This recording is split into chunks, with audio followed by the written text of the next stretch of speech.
Skin problems, itching, rashes, allergy, pimples, psoriasis, eczema, heavy, excessively hair fall, headache, migraine, bleeding gum, menstrual heavy flow and heavy bleeding, dark urine. ಏನಕ್ಕಾಗುತ್ತೆ ಇದೆಲ್ಲ? Blood ಅನ್ಪ್ಯೂರಿಫೈ ಆಗಿದ್ರೆ ಆಗುತ್ತಾ? ಹಾಗಿದ್ರೆ blood purify ಮಾಡ್ಕೊಳ್ಳೋದಕ್ಕೆ ಏನು ಮಾಡೋದು? ಯಾವಾಗಲೂ ಸುಸ್ತು, ಯಾವಾಗಲೂ ಟಯರ್ಡ್ ಆಗಿರೋದು, feeling always sleepy, feeling always tired, ಇದೆಲ್ಲ ಆಗ್ತಿದೆಯಾ? ಇದೆಲ್ಲದರಿಂದ ಒಬೆಸಿಟಿ ಆಗ್ಬೋದು, ಬ್ಲಡ್ ಪ್ರೆಷರ್ ಬರ್ಬೋದು, ಡಯಾಬಿಟಿಕ್ ಆಗ್ಬೋದು, ಬ್ಲಡ್ ಕ್ಯಾನ್ಸರ್ ಆಗ್ಬೋದು, PCOD PCOS ಆಗ್ಬೋದು. ಇದೆಲ್ಲ ಏನಕ್ಕೆ ಆಗ್ತಿದೆ? ಬ್ಲಡ್ ಅನ್ಪ್ಯೂರಿಫೈ ಆಗಿದ್ರೆ ಆಗ್ತಿದೆಯಾ? ಆಗಿದ್ರೆ ಬ್ಲಡ್ ಪ್ಯೂರಿಫೈ ಆಗೋದು ಹೇಗೆ? ಏನೇನು ಮಾಡಬೇಕು? ನ್ಯಾಚುರಲ್ ವೇಯಲ್ಲಿ ಏನೇನು ಮಾಡಿದ್ರೆ ಸರಿ ಹೋಗುತ್ತೆ? Let's C.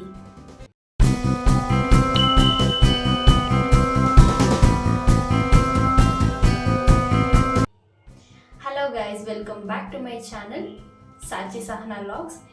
ಇವತ್ತಿನ ಟಾಪಿಕ್ ಬ್ಲಡ್ ಪ್ಯೂರಿಫಿಕೇಶನ್ ಬಗ್ಗೆ. ಇದು ನನ್ನ ಹೆಲ್ತಿ ವಿಡಿಯೋಸ್ ಸೀರೀಸ್ 1. ಸೊ ಇಲ್ಲಿಂದ ಸ್ಟಾರ್ಟ್ ಆಗುತ್ತೆ ನನ್ನ ಹೆಲ್ತಿ ವಿಡಿಯೋಸ್. ನಾನು ಇಂಟ್ರೊಡಕ್ಷನಲ್ಲಿ ಹೇಳಿದ್ದೆ, ಸೊ ಹೆಲ್ತಿ ವಿಡಿಯೋಸ್ ಬರುತ್ತೆ, not only skin care, hair care, ಅದನ್ನು ರೂಟಿಂದ ಹೇಗೆ ಸರಿ ಮಾಡ್ಕೊಳ್ಳೋದು ಅಂತ. ಸೊ ಇವತ್ತಿಂದ ಸ್ಟಾರ್ಟ್ ಮಾಡೋಣ. ಇವತ್ತಿನ ವಿಡಿಯೋ ಬ್ಲಡ್ ಪ್ಯೂರಿಫಿಕೇಶನ್ ಬಗ್ಗೆ ಇರುತ್ತೆ, ಮತ್ತು ಪಾರ್ಟ್ 2 ಅಲ್ಲಿ ಆರ್ಟರಿ ಅನ್ಬ್ಲಾಕಿಂಗ್ ಬಗ್ಗೆ ಇರುತ್ತೆ. ಸೊ ಬ್ಲಡ್ ಅನ್ಪ್ಯೂರಿಫೈ ಆಗೋದಕ್ಕೆ ಏನು ಕಾರಣ, ಏನು ಕಾಸಸ್, ಏನು ರೀಸನ್ ಆಗಿದ್ರೆ? ಸೊ ಮೇನ್ ಆಗಿ first one, emotions like angry, jealous, sadness. So emotions main reason ಇದಕ್ಕೆ. ಆ್ಯಂಡ್ ಸ್ಮೋಕಿಂಗ್, ಆಲ್ಕೋಹಾಲ್, ಬೇರೆ ಬೇರೆ ಟೈಮಲ್ಲಿ ಊಟ ಮಾಡೋದು, ಮತ್ತು ಸ್ಲೀಪಿಂಗ್ ಸೈಕಲ್ ಡಿಸ್ಟರ್ಬ್ ಆಗೋದು, ಸೊ ಸರಿಯಾಗಿ ನಿದ್ದೆ ಮಾಡದೇ ಇರೋದು, ರಾತ್ರಿ 1 ಗಂಟೆ 2 ಗಂಟೆವರೆಗೂ ನಿದ್ದೆ ಮಾಡೋದು, ಎಲ್ಲ ಕಾರ್ಬನೇಟೆಡ್ ಡ್ರಿಂಕ್ಸ್ನ ಕುಡಿಯೋದು, ಸೋಡಾ, ಚಿಪ್ಸು, ಕೇಕ್ಸು, ಬಿಸ್ಕೆಟ್ಸ್, ಎಲ್ಲ sugars, refined sugars, palm oil, ಇದರಿಂದನೇ ಮಾಡಿರ್ತಾರೆ. ಸೊ ಇದನ್ನೆಲ್ಲ ಫಸ್ಟು ಅವಾಯ್ಡ್ ಮಾಡಬೇಕು. Negative emotions like angry, sadness, jealous, ಇದಕ್ಕೆಲ್ಲ ಯೋಗ ಮಾಡಬೇಕು. ಯೋಗ ಮೆಡಿಟೇಷನ್ಸ್ ಎಲ್ಲದಕ್ಕೂ ಸೊಲ್ಯೂಷನ್ಸ್ ಯೋಗ ಮೆಡಿಟೇಷನ್ ಸ್ಟಾರ್ಟ್ ಮಾಡೋದು. ಸೊ ಮತ್ತು ಊಟದಲ್ಲಿ ತುಂಬ ಸ್ಪೈಸಿ, ಊಟದಲ್ಲಿ ತುಂಬ ಸಾಲ್ಟಿ, ತುಂಬ ಹುಳಿ ಅಂಶ, ಇದೆಲ್ಲ ಮೀಡಿಯಮ್ ಟು ಲೋ ಇದ್ರೇ ಒಳ್ಳೆಯದು. ತುಂಬ ಜಾಸ್ತಿ ಆಗಿದ್ರೆ ಹೆಲ್ತಿಗೆ ಒಳ್ಳೆಯದಲ್ಲ. ಹಾರ್ಡ್ಲಿ ಈ ವಿಡಿಯೋ 10 to 15 ಮಿನಿಟ್ಸ್ ಇರ್ಬೋದು, ಹಾರ್ಡ್ಲಿ. ಸೊ ಪ್ಲೀಸ್ ದಯವಿಟ್ಟು ನೀವು ಹೆಲ್ತ್ ಬಗ್ಗೆ ನಿಮಗೆ ಕೇಳಿದರೆ ದಯವಿಟ್ಟು ಈ ವಿಡಿಯೋನ ಫುಲ್ ನೋಡಿ, ಸ್ಕಿಪ್ ಮಾಡ್ಕೋಬೇಡಿ. ನಾನು ಯಾವುದೇ ವಿಡಿಯೋ ನೀವು ಸ್ಕಿಪ್ ಮಾಡಿದ್ರೂ ಪರವಾಗಿಲ್ಲ, ಹೆಲ್ತ್ ರಿಲೇಟೆಡ್ ವಿಡಿಯೋ ಮಾತ್ರ ಪ್ಲೀಸ್ ಡೋಂಟ್ ಸ್ಕಿಪ್, ಓಕೆ? ಮತ್ತು ಆ್ಯಂಟಿಬಯೋಟಿಕ್ಸ್ ತೊಗೊಳ್ಳೋದು, ಎಕ್ಸೆಸಿವ್ ಆ್ಯಂಟಿಬಯೋಟಿಕ್ಸ್, ಒಂದು ಫೀವರ್ ಬಂದರೂ ಆ್ಯಂಟಿಬಯೋಟಿಕ್, ಒಂದು ಕೋಲ್ಡ್ ಆಗಿದ್ರೂ ಆ್ಯಂಟಿಬಯೋಟಿಕ್, ಈ ಥರ ಎಕ್ಸೆಸಿವ್ಲಿ ಆ್ಯಂಟಿಬಯೋಟಿಕ್, ಅದು ಡಾಕ್ಟರ್ ಪ್ರಿಸ್ಕ್ರೈಬ್ ಮಾಡದೆ ನೀವು ನೀವೇ ತಗೊಳ್ಳೋ ಆ್ಯಂಟಿಬಯೋಟಿಕ್ಸ್. ಸೊ ಅದನ್ನು ಆದಷ್ಟು ಅವಾಯ್ಡ್ ಮಾಡಬೇಕು. ಇರ್ರೆಗ್ಯುಲರ್ ಫುಡ್ ಟೈಮಿಂಗ್ಸ್, ಇವತ್ತು 7 ಗಂಟೆಗೆ ತಿಂದರೆ ನಾಳೆ 10 ಗಂಟೆಗೆ ತಿನ್ನೋದು, ನಾಡಿದ್ದು ತಿನ್ನೋದೇ ಇಲ್ಲ, ನಾಡಿದ್ದು 12 ಗಂಟೆಗೆ ತಿನ್ನೋದು. ಸೊ ಯಾವಾಗಲೂ early dinner is the best. Night 7 ಗಂಟೆ ಅಷ್ಟೊತ್ತಿಗೆ ಮ್ಯಾಕ್ಸಿಮಮ್ 7:30, ಬಾರ್ಡರ್ ಲೈನ್ 8 o'clock ಇಷ್ಟರ ಒಳಗಡೆನೇ ಊಟ ಮಾಡಬೇಕು. ಇದಾದಮೇಲೆ ಊಟ ಮಾಡೋಕ್ಕೆ ಹೋಗ್ಬೇಡಿ. 8 o'clock, 10 o'clock, 11, 12 ಮಾಡೋಕ್ಕೆ ಹೋಗಬೇಡಿ. ಮ್ಯಾಕ್ಸಿಮಮ್ 8 o'clock, ಆ್ಯಕ್ಚುಲಿ 7 o'clock ಮಾಡಿದ್ರೇ ತುಂಬ ಒಳ್ಳೆಯದು. ಸೊ ಇರ್ರೆಗ್ಯುಲರ್ ಫುಡ್ ಟೈಮಿಂಗ್ಸ್ ಬೇಡ. ಡೈಲಿ ಒಂದೇ ಸ್ವಲ್ಪನೇ ತಿಂದ್ರೂ ಡೈಲಿ ಯಾವ ಟೈಮಿಂಗ್ಸ್ ತಿಂತಾ ಇರ್ತೀರೋ ಅದೇ ಟೈಮಿಂಗ್ಸ್ ತಿನ್ನಿ. ಡೈಲಿ ಯಾವ ಟೈಮಿಗೆ ನಿದ್ರೆ ಮಾಡ್ತಾ ಇರ್ತೀರೋ ಅದೇ ಟೈಮಿಗೆ ನಿದ್ರೆ ಮಾಡಿ. ಅದ್ರ ಜೊತೆಗೆ ರೆಗ್ಯುಲರ್ ಡಯಟ್ ಮತ್ತು ವರ್ಕೌಟು, ಯೋಗ, ಮೆಡಿಟೇಷನ್ ಮಾಡಿ. Outside food, carbonated drinks, chips, cakes, ಈ ಥರದ್ದು ಫುಡ್ಸು, ಸ್ಮೋಕಿಂಗ್ಸ್, ಆಲ್ಕೋಹಾಲ್, ಇದನ್ನೆಲ್ಲ ಅವಾಯ್ಡ್ ಮಾಡಿಬಿಟ್ರೆ ಆಲ್ಮೋಸ್ಟ್ 90% ನಿಮ್ಮ ಪ್ರಾಬ್ಲಮ್ ಸಾಲ್ವ್ ಆಗೋಂಗೆ. ಇನ್ನು 10% ಏನು ಮಾಡಬೇಕು ಅಂತಂದರೆ, ಸೊ ಇಲ್ಲಿದೆ, ಬ್ಲಡ್ ಪ್ಯೂರಿಫೈ ಆಗಿದ್ರೆ ಇಷ್ಟನ್ನ ಅವಾಯ್ಡ್ ಮಾಡಿ. ಏನು ಮಾಡಬೇಕು ಅಂತಂದರೆ, ಫಸ್ಟ್ ಫಾಸ್ಟಿಂಗ್ ಮಾಡಬೇಕು. 14 hour fasting, 12 hours fasting, maximum 16 hours fasting ಕೂಡ ಮಾಡ್ಬೋದು. ಫಾರ್ ಎಕ್ಸಾಂಪಲ್ ಸಿಂಪಲ್ ಆಗಿ ಹೇಳ್ಬಿಡ್ತೀನಿ, ಇವತ್ತು ರಾತ್ರಿ 7 ಗಂಟೆಗೆ ಊಟ ಮಾಡ್ತೀರಾ ಅಂತಂದರೆ ನೆಕ್ಸ್ಟ್ ಡೇ 11 ಗಂಟೆಗೆ ಊಟ ಮಾಡಿ ಟಿಫನ್ ಮಾಡಬೇಕು, ಬ್ರೇಕ್ಫಾಸ್ಟ್. ಆ ಫಾಸ್ಟನ್ನ ಬ್ರೇಕ್ ಮಾಡೋದಕ್ಕೇ ಅದನ್ನು ಬ್ರೇಕ್ಫಾಸ್ಟ್ ಅಂತ ಕರೆಯೋದು. ಸೊ 16 ಅವರ್ಸ್ ಆಯಿತು. ಸ್ಟಾರ್ಟಿಂಗು ನೀವು ಬೇಕಿದ್ರೆ 14 ಅವರ್ಸ್ ಇಟ್ಕೊಳ್ಳಿ. So night 7 o'clock dinner finish ಮಾಡಿಬಿಡಿ. ಅದಾದಮೇಲೆ ಏನೂ ತಿನ್ನಬಾರ್ದು, ವಾಟರ್ ಬಿಟ್ಟು ಏನೂ ಕುಡಿಬಾರ್ದು, ಮಿಲ್ಕ್ ಫುಡ್ಸ್, ಡ್ರೈ ಫ್ರೂಟ್ಸ್ ಏನೂ ಇಲ್ಲ, ಜಸ್ಟ್ ವಾಟರ್ ಅಷ್ಟೇ. 7 ಗಂಟೆಗೆ ಊಟ ಮುಗಿದಾದ್ಮೇಲೆ ಫಿನಿಶ್, ವಾಟರ್ ಅಷ್ಟೇ ಕುಡಿಬೇಕು next day 9 o'clock. So 14 hours fasting ಆಗುತ್ತೆ. ಇದನ್ನು ನೀವು ಡೈಲಿ ಮಾಡ್ಬೋದು. ಎಸ್ಪೆಷಲಿ PCOD PCOS ಇರೋರಿಗಂತೂ ಇದು ತುಂಬ ಹೆಲ್ಪ್ ಆಗುತ್ತೆ.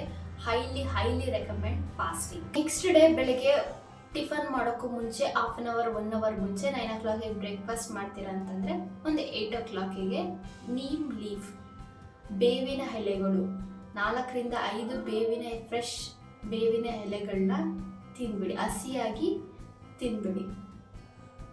ಯಾವುದು ಕಹಿ ಅಂಶ ಇರುತ್ತೋ ಅದು ದೇಹನ ಕೂಲ್ ಮಾಡೋದಕ್ಕೆ, ತಂಪು ಮಾಡೋದಕ್ಕೆ ತುಂಬ ಹೆಲ್ಪ್ ಆಗುತ್ತೆ. ಸೊ 4 ರಿಂದ 5 ಬೇವಿನ ಎಲೆನಾದರೂ ತಿನ್ಬೋದು, ಅಥವಾ ಮೆಂತ್ಯ ಕಾಳುಗಳನ್ನ ನೈಟ್ ನೆನೆ ಹಾಕಿ ಅದನ್ನು ಬೆಳಿಗ್ಗೆ ಮೆಂತ್ಯ ಕಾಳುಗಳನ್ನ ತಿನ್ಬೋದು. ಇದು ಡಯಾಬಿಟಿಕ್ ಇರೋರಿಗೆ ತುಂಬ ಹೆಲ್ಪ್ ಆಗುತ್ತೆ, ಡಯಾಬಿಟಿಕ್ನ ಪ್ರಿವೆಂಟ್ ಮಾಡೋದಕ್ಕೆ, ಹಾಗೂ ಡಯಾಬಿಟಿಕ್ ಇರೋರಿಗೂ ಶುಗರ್ ಲೆವೆಲ್ ಸ್ಪೈಕ್ ಆಗೋದನ್ನು ಕಡಿಮೆ ಮಾಡುತ್ತೆ. ಖಾಲಿ ಹೊಟ್ಟೆಯಲ್ಲಿ ಬೇವಿನ ಎಲೆ ಇಲ್ಲ ಅಂತಂದರೆ ಮೆಂತ್ಯ ಕಾಳುಗಳನ್ನ, ನೆನೆ ಹಾಕಿದ ಮೆಂತ್ಯ ಕಾಳುಗಳನ್ನ ತಿನ್ನೋದ್ರಿಂದ. ಸೆಕೆಂಡ್ ಆಪ್ಷನ್ ಏನಂತಂತಂದರೆ ಹೈಬಿಸ್ಕಸ್ ಟೀ. ದಾಸವಾಳದ ಹೂಗಳನ್ನ ಬರೀ ದೇವರಿಗೆ ಇಡೋದು ಮಾತ್ರ, ಅದರಲ್ಲಿ ಮೆಡಿಸಿನಲ್ ಪ್ರಾಪರ್ಟೀಸ್ ಕೂಡ ಇದೆ. ಸೊ ದಾಸವಾಳದ ಹೂಗಳನ್ನು ಬಲ್ಕಾಗಿ ಸಿಗುತ್ತಲ್ಲ, ಅದನ್ನು ಬಿಸಿಲಲ್ಲಿ ಒಣಗಿಸಿ ನಾವು ಹೇರ್ ಟೈಟ್ ಕಂಟೈನರ್ ಹಾಕಿ ಇಟ್ಕೋಬೋದು. ನಮಗೆ ದಾಸವಾಳದ ಟೀ ಬೇಕು ಅಂತಂದಾಗ, ದಾಸವಾಳದ ಹೂವಿನ ಟೀ, ಹೈಬಿಸ್ಕಸ್ ಟೀ ಬೇಕು ಅಂದಾಗ ಒಂದು 3 ರಿಂದ 4 ದಾಸವಾಳದ ಒಣಗಿರೋ ದಾಸವಾಳದ ಹೂಗಳನ್ನು 2 ಲೋಟ ನೀರಿಗೆ ಹಾಕಿ ಕುದಿಸ್ಬೇಕು. 2 ಲೋಟ ನೀರು 1 ಲೋಟ ನೀರು ಆಗೋವರೆಗೂ ಚೆನ್ನಾಗಿ ಕುದಿಸಿ ಅದನ್ನು ಶೋಧಿಸಿ ಕುಡಿದ್ರೆ ಹೈಬಿಸ್ಕಸ್ ಟೀ ರೆಡಿ ಆಗುತ್ತೆ. ಇದು ಕೂಡ ಬ್ಲಡ್ ಪ್ಯೂರಿಫಿಕೇಶನ್ ಮಾಡೋದಕ್ಕೆ ತುಂಬ ಹೆಲ್ಪ್ ಆಗುತ್ತೆ. ನಮ್ಮ ಬ್ಲಡ್ ಪ್ಯೂರಿಫೈ ಮಾಡೋದಕ್ಕೆ ಯಾವ್ಯಾವ ಆರ್ಗನ್ನು ಹೆಲ್ಪ್ ಮಾಡುತ್ತೆ ಅಂತಂದರೆ ಕಿಡ್ನಿ, ಸ್ಪ್ಲೀನ್, ಲಿವರ್ ಇದೆಲ್ಲ ಹೆಲ್ಪ್ ಆಗುತ್ತೆ. ಸೊ ಇದಕ್ಕೆಲ್ಲ ಸ್ವಲ್ಪ ನಾವು ಚೆನ್ನಾಗಿ ನೋಡ್ಕೋಬೇಕು. ಅಂದರೆ ರೆಸ್ಟ್ ಕೊಡಬೇಕಂದ್ರೆ ಲಿವರಿಗೆ, ಸ್ಪ್ಲೀನಿಗೆಲ್ಲ ಫಾಸ್ಟಿಂಗ್ ಮಾಡಿದ್ರೆ ತುಂಬ ಚೆನ್ನಾಗಿ ವರ್ಕ್ ಆಗುತ್ತೆ. ಮತ್ತು ಕಿಡ್ನಿಗೆ ಚೆನ್ನಾಗಿ ನೀರು ಕುಡೀರಿ, ನಿಮ್ಮ ಬಾಡಿನ ಹೈಡ್ರೇಟ್ ಆಗಿ ಇಟ್ಕೊಳ್ಳಿ. 1 ಲೀಟರ್ ವಾಟರ್ ಅಂತೂ ಕುಡಿಲೇಬೇಕು ಎವ್ರಿ ಡೇ. ಸೊ ಬಾಡಿನ ಹೈಡ್ರೇಟ್ ಆಗಿ ಇಟ್ಕೊಳ್ಳಿ, ಬ್ಲಡ್ ಪ್ಯೂರಿಫೈ ಆಗೋದಕ್ಕೆ ಹೆಲ್ಪ್ ಆಗುತ್ತೆ. ಅದು ಕಿಡ್ನಿ ಹೆಲ್ತಿಯಾಗಿದೆ ಅಂತ ನಿಮಗೆ ಹೆಂಗೆ ಗೊತ್ತಾಗುತ್ತೆ ಅಂತಂದರೆ ನಿಮ್ಮ ಯೂರಿನಿಂದ. ಯೂರಿನ್ನು light yellow colour, full yellow colour, ಒಂದ್ಸಲ ಎಲ್ಲ ಯೆಲ್ಲೋ ಕಲರ್ ಬಂದರೆ ನೋ ಪ್ರಾಬ್ಲಮ್, ನಿಮ್ಮ ಬಾಡಿ ಡಿಹೈಡ್ರೇಟ್ ಆಗಿದೆ, ನೀವು ಸರಿಯಾಗಿ ನೀರು ಕುಡಿತಿಲ್ಲ ಅಂತ. ರೆಗ್ಯುಲರ್ ಆಗಿ ಯಾವಾಗಲೂ ಎಷ್ಟೇ ಚೆನ್ನಾಗಿ ನೀರು ಕುಡಿದ್ರೂ ಯೆಲ್ಲೋ ಕಲರ್ ಬರ್ತಾ ಇದೆ, ಇಲ್ಲ ಡಾರ್ಕ್ ಕಲರ್ ಬರ್ತಾ ಇದೆ, ಬ್ಲಡ್ ಇನ್ ಯೂರಿನ್ ಹೆಮಚೂರಿಯಾ ಇದೆ ಅಂತಂದರೆ ನೀವು ನಿಮ್ಮ ಡಾಕ್ಟರ್ನ ಕನ್ಸಲ್ಟ್ ಮಾಡಬೇಕು. ಬಿಕಾಸ್ ನಿಮ್ಮ ಕಿಡ್ನಿ ಪ್ರಾಬ್ಲಮ್ ಇದೆ ಅಂತ ಅರ್ಥ. ಸೊ ಹಾಗಾಗಿ ಕಿಡ್ನಿನ ಹೇಗೆ ಚೆನ್ನಾಗಿ ನೋಡ್ಕೋಬೇಕು ಅಂತಂದರೆ ಪ್ಲೀಸ್ ಚೆನ್ನಾಗಿ ನೀರು ಕುಡೀರಿ, ಯಾವುದೇ ಆ್ಯಂಟಿಬಯೋಟಿಕ್ಸ್ನ ತಗೋಬೇಡಿ, ಬ್ಲಡ್ ಪ್ರೆಷರ್, ಡಯಾಬಿಟಿಕ್ ಬರ್ದಿರೋ ಥರ ನೋಡ್ಕೊಳ್ಳಿ. ಸೊ ಕಿಡ್ನಿಗೆ ಇದು ಹೆಲ್ಪ್ ಆಗುತ್ತೆ. ಇದು ಬೇಸಿಕ್ಸ್. ನಾನು ಕಿಡ್ನಿ ಬಗ್ಗೆ ಇನ್ನೂ ಒಂದು ಲಾಂಗ್ ವಿಡಿಯೋ ಮಾಡ್ತೀನಿ. ಸೊ ಇಷ್ಟು ಬೇಸಿಕ್ಸ್ನ ತಿಳ್ಕೊಳ್ಳಿ, ಇದು ಪ್ರಿವೆಂಟ್ ಮಾಡೋದಕ್ಕೆ ಕಿಡ್ನಿ ಪ್ರಾಬ್ಲಮ್ ಬರದೇ ಇರೋ ಥರ.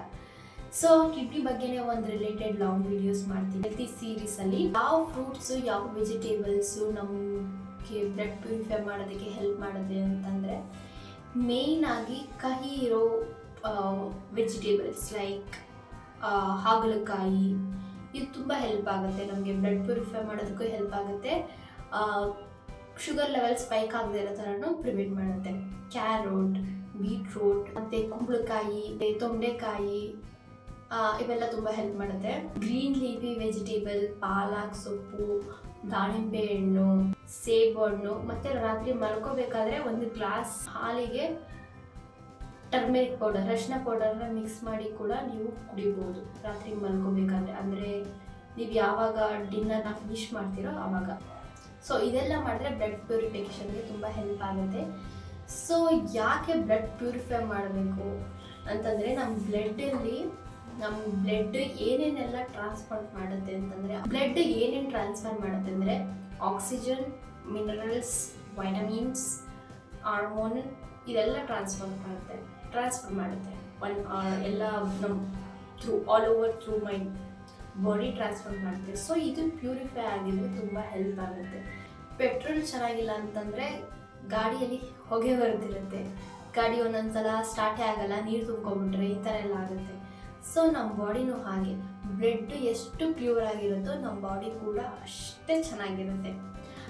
ಸೊ ಬ್ಲಡ್ ಪ್ಯೂರಿಫಿಕೇಷನ್ ಬಗ್ಗೆ ಇಷ್ಟು ಈ ವಿಡಿಯೋ ಮುಗೀತು. ಈ ವಿಡಿಯೋ ನಿಮಗೆ ಇಷ್ಟ ಆಗಿದೆ ಅಂತ ಅನ್ಕೋತೀನಿ. ಇಷ್ಟ ಆಗಿಲ್ಲ ಅಂದರೂ ಪರವಾಗಿಲ್ಲ, ನಾನು ಹೇಳಿರೋದು ಇಷ್ಟ ಆಗಿಲ್ಲ ಅಂದರೂ ಪರವಾಗಿಲ್ಲ, ಅದರಲ್ಲಿರೋ ಟಾಪಿಕ್ಸ್ ವಿಷಯನ ದಯವಿಟ್ಟು ಅರ್ಥ ಮಾಡಿಕೊಂಡು ಅದನ್ನು ದಯವಿಟ್ಟು ಫಾಲೋ ಮಾಡಿ ಪ್ಲೀಸ್. ಸೊ ಈ ವಿಡಿಯೋ ಇಷ್ಟ ಆಗಿದೆ ಅನ್ಕೋತಿದ್ದೀನಿ. ಇಷ್ಟ ಆಗಿದ್ರೆ ಲೈಕ್ ಮಾಡಿ, ಶೇರ್ ಮಾಡಿ, ಸಬ್ಸ್ಕ್ರೈಬ್ ಮಾಡಿ. ಮತ್ತು ನೆಕ್ಸ್ಟ್ ವಿಡಿಯೋದಲ್ಲಿ ಸಿಗ್ತಾ ಇರ್ತೀನಿ. ಇದೇ ಥರ ಯಾವುದೇ ಹೆಲ್ತಿ ರಿಲೇಟೆಡ್ ವೀಡಿಯೋಸ್ ಬೇಕು ಅಂತ ಕಮೆಂಟ್ ಮಾಡಿ. ಓಕೆ, ಬಾಯ್.